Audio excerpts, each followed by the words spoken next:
BJP मुख्यालय में बैठकों का दौर चलेगा। बीजेपी के राष्ट्रीय संगठन महामंत्री बीएल संतोष भी मौजूद रहेंगे। मदन राठौर की प्रदेश अध्यक्ष बनने के बाद बीएल संतोष का पहला दौरा है। बीजेपी प्रदेश प्रभारी राधा मोहन दास अग्रवाल भी बैठक में मौजूद रहेंगे। भाजपा सदस्यता अभियान की होगी समीक्षा। उपचुनाव की रणनीति पर भी मंथन किया जाएगा। सत्ता संगठन के कामकाज की समीक्षा होगी। पार्टी पदाधिकारी, जयपुर जिले के वर्तमान और पूर्व सांसद, विधायक सभी शामिल होंगे। तो सत्ता संगठन के कामकाज की समीक्षा। जयपुर से बड़ी खबर, उपचुनाव की रणनीति पर मंथन होगा। बीजेपी प्रदेश मुख्यालय में आज बैठकों का दौर चलेगा, जहां पर वर्तमान और पूर्व दोनों सांसद, वर्तमान और पूर्व दोनों विधायक सभी शामिल होंगे, जिनसे फीडबैक भी लिया जाएगा। जो पूर्व के सांसद हैं, जो पूर्व के विधायक हैं, उनके जिले में किस तरह का माहौल है ये भी देखा जाएगा। मौजूदा सांसद, मौजूदा विधायक उस जिले में क्या कर रहे हैं ये भी जानकारी ली जाएगी, ताकि उपचुनाव में किसी भी तरीके से एक भी सीट बीजेपी के हाथ से खिसके नहीं। और इसको लेकर अब बीजेपी जयपुर में भी आप देख सकते हैं बैठकों के दौर शुरू हो चुके हैं। और इस क्रम में आज भारतीय जनता पार्टी के बीजेपी मुख्यालय पर आज ये दौर चलेगा, जिसमें तमाम लोग शामिल होने आएंगे। केंद्रीय मंत्री गजेंद्र सिंह शेखावत को संजीवनी क्रेडिट कोऑपरेटिव सोसाइटी घोटाला मामले में राजस्थान हाईकोर्ट की ओर से बड़ी राहत मिली है। कोर्ट ने मामले में गजेंद्र सिंह शेखावत को आरोपी मानने से इनकार कर दिया और उन्हें क्लीन चिट मिल गई है। रिपोर्ट्स की माने तो संजीवनी क्रेडिट कोऑपरेटिव सोसाइटी घोटाला मामले में गजेंद्र सिंह शेखावत के खिलाफ किसी भी तरह के ठोस सबूत नहीं मिले हैं। देखिए रिपोर्ट।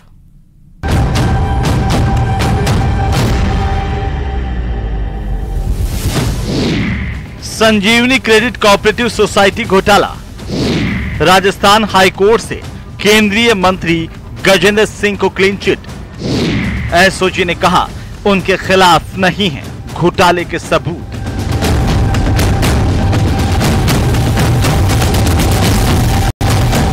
संजीवनी क्रेडिट कोऑपरेटिव मामले में केंद्रीय मंत्री गजेंद्र सिंह शेखावत को राजस्थान हाईकोर्ट ने क्लीन चिट दे दी है। वहीं एसओजी की तरफ से कोर्ट में दायर रिपोर्ट में भी कहा गया कि उनके खिलाफ कोई सबूत नहीं मिले हैं। एसओजी की तरफ से कोर्ट में जो विस्तृत रिपोर्ट दायर की गई, उसमें यह कहा गया कि गजेंद्र सिंह शेखावत के खिलाफ कोई भी सबूत नहीं है और कंपनियों में निदेशक के रूप में उनके इस्तीफे के बाद किए गए अपराधों के लिए उन्हें जिम्मेदार नहीं ठहराया जा सकता। आज एसओजी को रिप्रेजेंट कर रहे थे डबल साहब, वो अपनी रिपोर्ट लेके आए और उस रिपोर्ट में उन्होंने कहा कि हमने गहन अनुसंधान कर लिया है, इनकी कोई भी संलिप्तता नहीं पाई गई है। संजीवनी क्रेडिट कोऑपरेटिव प्रकरण में केंद्रीय संस्कृति एवं पर्यटन मंत्री गजेंद्र सिंह शेखावत हाईकोर्ट में याचिका दाखिल कर एफआईआर के साथ साथ जांच रद्द करने की मांग की थी। 17 सितंबर को कोर्ट ने एसओजी से सवाल किया था कि क्या एसओजी गजेंद्र सिंह शेखावत के खिलाफ आरोप पत्र दाखिल करने का इरादा रखती है। इसके बाद एसओजी की रिपोर्ट को आधार मानते हुए कोर्ट ने कहा कि गजेंद्र सिंह शेखावत के खिलाफ कोई मामला नहीं बनता है। कोर्ट के फैसले के बाद केंद्रीय मंत्री गजेंद्र सिंह शेखावत की प्रतिक्रिया सामने आई। उन्होंने हाई कोर्ट के फैसले को सत्य की जीत करार दिया। कि सत्य को आप बादलों के आडंबर से, आवरण से ढकने की कोशिश की जा सकती है, कालिक पोतने का प्रयास किया जा सकता है, लेकिन अंततः सत्य उद्घाटित होता है। आज राजस्थान उच्च न्यायालय ने जो झूठ खड़ा करने का षड्यंत्र अपनी राजनीतिक महत्वाकांक्षाओं की पूर्ति के लिए, अपने पुत्र की पराजय और राजस्थान की जनता द्वारा लगातार भारतीय जनता पार्टी को विजयी देने के खींच से उपजी मानसिकता के चलते हुए जिस तरह से एक झूठे प्रकरण में मुझे घसीटने की कोशिश की गई थी, आज न्यायालय ने उस पर अपना निर्णय सुनाते हुए उस इन्वेस्टिगेशन को क्वैश कर दिया और साथ साथ में फर्दर इन्वेस्टिगेशन बिना किसी न्यायालय की स्वीकृति के द्वारा न किया जाए, इसको लेकर के आज आदेश सुनाया है। एक बार फिर सत्य जीता है। कोर्ट ने साफ निर्देश दिए हैं कि ट्रायल कोर्ट की अनुमति के बिना आगे की जांच नहीं की जाएगी। गौरतलब है कि इस मामले में विरोधी हमेशा ही गजेंद्र सिंह शेखावत के घोटाले में शामिल होने का आरोप लगाते रहे हैं। वहीं इस मामले पर गजेंद्र सिंह शेखावत कहते रहे हैं कि इस घोटाले में उनकी कोई भूमिका नहीं है। ऐसे में कोर्ट का यह फैसला उनके लिए बड़ी राहत से कम नहीं है। जोधपुर से न्यूज़ 18 राजस्थान के लिए चंद्रशेखर की रिपोर्ट। का दावा करते हुए हिंदू सेना नाम के एक संगठन ने अदालत का दरवाजा खटखटाया है, जिससे दरगाह ने बेबुनियाद बताते हुए विशाली मानसिकता करार दिया है। और इसी पर देखिए यह रिपोर्ट।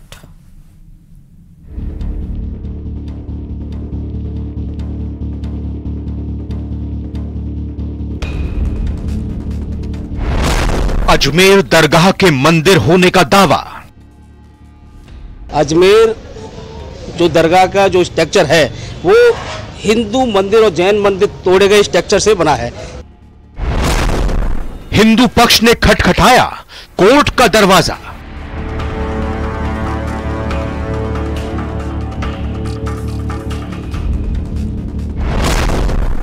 मुस्लिम पक्ष ने चेताया।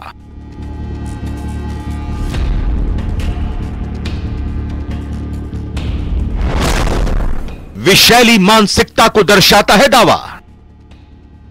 हिंदू सेना संस्था नामक जो वाद प्रस्तुत किया गया है वो एक तरह से उनकी विशैली मानसिकता को दर्शाता है।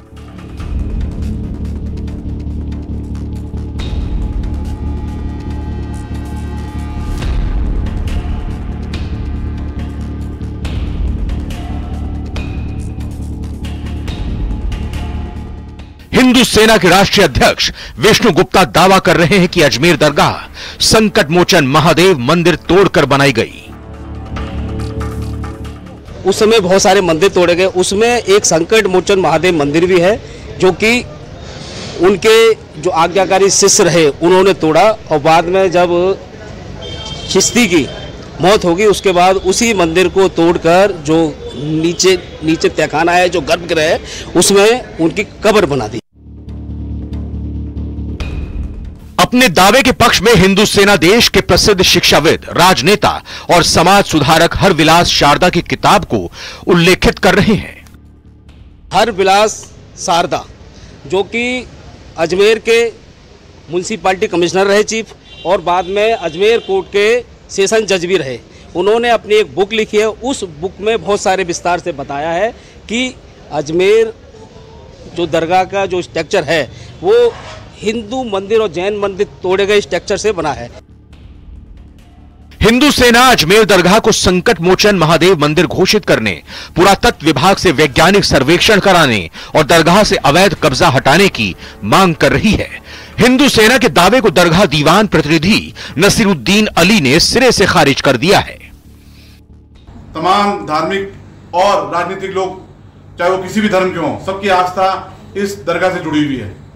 लेकिन हिंदू सेना संस्था नामक जो वाद प्रस्तुत किया गया है वो एक तरह से उनकी विशैली मानसिकता को दर्शाता है। हम सिरे से इसको खारिज करते हैं। नसीरुद्दीन अली जोर देकर कहते हैं कि ये वो दर है जिसे दिल्ली सल्तनत, मुगलों, मराठों और अंग्रेजों तक ने बड़े सम्मान की नजर से देखा है और अपनी आस्था जाहिर की है। मुगलों से पहले तुगलक हो, खिलजी हो, राजपूत राजा हो, यहां तक के मराठा भी, सबने इसमें अपनी अकीदत जाहिर की है, इस दरगाह पे हाजिरी दी है। सबने मान सम्मान की नजर से इस धार्मिक स्थल को देखा है। और उनके बाद में अंग्रेजों भी हुकूमत आई, उन्होंने मान सम्मान की नजर से इसको देखा। किसी भी तारीख में, किसी भी इतिहास की पुस्तक में इसका कहीं जिक्र नहीं है कि यहाँ पर किसी किस्म से भी मंदिर हो या किसी किस्म की पूजा पाठ रही हो। दरगाह के अतराफ में, दरगाह जो 13 बीघा की एक भूमि है, दरगाह एंडोमेंट, उसके अंदर किसी किस्म से आज तक किसी इतिहास की बुक में नहीं है। और जिस एक सिंगल बुक का हवाला दिया जा रहा है, अजमेर हिस्टोरिकल एंड डिस्क्रिप्टिव, जो हरविलास शारदा जी के द्वारा लिखी हुई थी, उसकी कोई ऑथेंटिसिटी नहीं है। बुधवार को 2 बजे के बाद इस केस की सुनवाई होनी थी, लेकिन अदालत ने इस केस को दूसरी अदालत में ट्रांसफर कर दिया। सबसे पहले तो हमारा ये होगा कि जिस कोर्ट को जुरिडिक्शन नहीं है उस कोर्ट में यह फाइल पहुंचे एंड फिर नोटिस इशू हो और ट्रायल प्रोसीड हो। आपने जो दायर किया था वो कहाँ किया था, अब कहाँ करेंगे? हमने सिविल जज सीनियर डिवीजन में दायर किया था।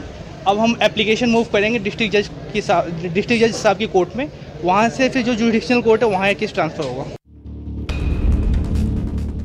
गौरतलब है कि हिंदू सेना से पहले महाराणा प्रताप सेना के राष्ट्रीय अध्यक्ष राज्यवर्धन सिंह परमार ने दरगाह में हिंदू मंदिर होने का दावा किया था।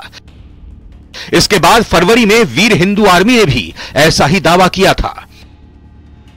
न्यूज़ 18 राजस्थान के लिए अजमेर से अशोक सिंह भाटी की रिपोर्ट। और चलिए बड़ी खबर आपको इस बीच बता रहे हैं, जहां पैलेस ऑन व्हील्स का इस सीजन का पहला दौरा है। जयपुर गांधीनगर रेलवे स्टेशन पहुंची है शाही ट्रेन।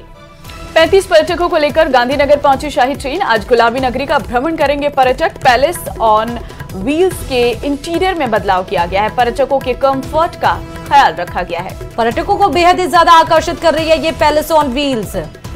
महिमा हमारी संवाददाता इस खबर पर जुड़ चुकी हैं। पैलेस ऑन व्हील्स इस सीजन का पहला दौरा, कितना कंफर्टेबल है ये महिमा?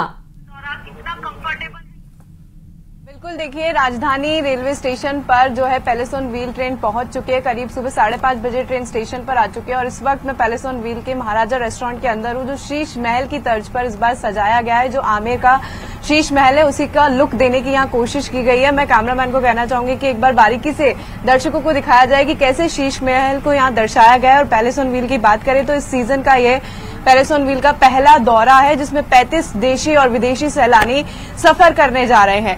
मैं आपको ये तस्वीरें बता रही हूँ, एक्सक्लूसिव तस्वीरें हम आपको दिखा रहे हैं कि कैसे पैलेस ऑन व्हील को शीश महल की तर्ज पर इस बार सजाया गया है। बात करें पैलेस ऑन व्हील की तो ये सीजन का पहला दौरा है, जिसमें 35 विदेशी सैलानी इस बार जो है सफर कर रहे हैं। विदेशी सैलानी खासतौर पर इस ट्रेन के लिए आकर्षित माने जाते हैं और वो यहाँ पर बड़ी संख्या में पहुंचते हैं। और बात करें पिछले 2 साल से ये ट्रेन शुरू हुई है। कोविड के बाद से ये ट्रेन पटरी पर हमें नजर आने लगी है। आरटीडीसी की ओर से ये ट्रेन चलाई जा रही है। यहाँ पर पर्यटक भी मौजूद है, उनसे भी हम जानना चाहेंगे कि आखिर उनका एक्सपीरियंस कैसा है। सर, आप देख सकते हैं कि इनको यहाँ पर हेरिटेज लुक इस ट्रेन को देने की कोशिश की गई है। बड़ी संख्या में यहाँ पर टूरिस्ट। सर से जानना चाहेंगे, sir where are you from and what's your experience in this train? We are from the US. We absolutely love it so far. Yeah. It's been the first night. It's been very comfortable. The food's been amazing, so we absolutely love it. So you are from where, ma'am? You're also from US? Yes, I am. How do you find this place? Okay. How do you find this train and it shows the culture and heritage of the Rajasthan? Do you like it? Well, my husband found it. It's online, but everything is online, and we loved it so far. Okay. Enjoying it. Okay देखिए, tourist का कहना है कि हम लोग यहाँ enjoy कर रहे हैं। आपने देखा कि यूएस से भी यहाँ पर टूरिस्ट है। यहाँ जानना चाहेंगे सर, किस तरीके की व्यवस्था है आप लोग ट्रेन में दे रहे हैं? टूरिस्ट कैसे कंफर्ट फील कर रहा है? मैम, सबसे अच्छा लग रहा है कि यहाँ पर सबसे बेहतर सर्विस और सबसे अच्छा भी बेहतर से बेहतर बना के देंगे। जी, क्या कुछ खास है इस बार ट्रेन में? किस तरीके का लुक दिया गया है? किस तरीके का खाना जो है टूरिस्ट को दिया जा रहा है? क्या राजस्थानी फूड इस ट्रेन में टूरिस्ट को सर्व किया जा रहा है? Yes ma'am. जी, क्या किस तरह का क्यूजीन यहाँ पर देखने को मिल रहा है? क्या दाल बाटी चूरमा उसमें है या फिर कैसा फूड जो है सैलानी पसंद कर रहे हैं? जी जी जी, देखिए आप देख सकते हैं कि कैसे राजा शाही लुक इस ट्रेन को दिया गया है। यहाँ पर जो चेयर्स है, जो मिरर्स है, वो पूरा राजा शाही अंदाज में यहाँ पर टूरिस्ट जो है आता है और एक्सपीरियंस करता है राजस्थान के हेरिटेज लुक को, रिच कल्चर को। यहाँ पर जो मैं आपको बताना चाहूंगी, जो कारपेट है वो भी राजस्थानी कारपेट है, जिसे कहा जाता है, जो बगरू प्रिंट पर है। तो यहाँ पर राजस्थान की कला और संस्कृति को पूरी तरह से शोकेश किया गया है। और इस बार जो खास लुक हमें देखने को मिल रहा है वो है पैलेस ऑन व्हील में शीश महल, जो इस बार इसको नया लुक देने की यहाँ पर कोशिश की गई है। पैलेस ऑन व्हील आज राजधानी में पहुंच चुकी है 35 सैलानियों को लेकर, और ये इस सीजन का इसका पहला दौरा जो है पैलेस ऑन व्हील का है। और आप ये तस्वीरें हम आपको एक्सक्लूसिव दिखा रहे हैं। आरटीडीसी की ओर से ये ट्रेन चलाई जाती है। मैं आपको बता दूं, हर साल इसमें सैलानी सफर करते हैं। पिछले साल की बात करें तो करीब बिल्कुल महिमा, बेहद अद्भुत